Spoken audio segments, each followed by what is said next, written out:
អត្ថប្រយោជន៍ទាំង12យ៉ាងពីផ្លែអំពិលទុំអំពិលទុំត្រូវបានឲ្យដឹងថាវាមិនត្រឹមតែផ្ដល់នូវរសជាតិផ្អែមឆ្ងាញ់នោះទេថែមទាំងផ្ដល់អត្ថប្រយោជន៍ចំពោះសុខភាពទៀតផងខាងក្រោមនេះជាអត្ថប្រយោជន៍ទាំង8យ៉ាងនៃផ្លែអំពិលទុំ1. ផ្ទុកសារធាតុប្រឆាំងអុកស៊ីតកម្ម Flavonoid 2. ផ្ទុកវីតាមីន A និង C ដែលជួយប្រឆាំងនឹងរ៉ាឌីកាល់សេរី 3. បន្ថយការរលាក 4. ជួយព្យាបាលរលាកសន្លាក់ 5. ជួយឲ្យភ្នែកមើលបានច្បាស់ល្អ 6. ព្យាបាលសក់ជ្រុះទឹកអំពិលទុំលាយជាមួយទឹកធម្មតារួចយកមកកក់សក់ទុកចោល1ម៉ោងសឹមលាងជាមួយនឹងទឹកក្តៅឧណ្ហៗចេញជាការស្រេច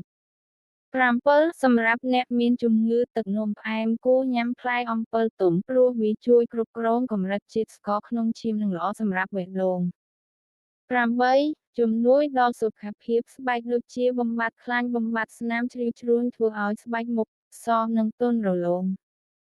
9. ប្រឆាំងសារធាតុពុលនិងអាការហាម 10. ពង្រឹងប្រព័ន្ធភាពស៊ាំប្រឆាំងជំងឺផ្សេងៗ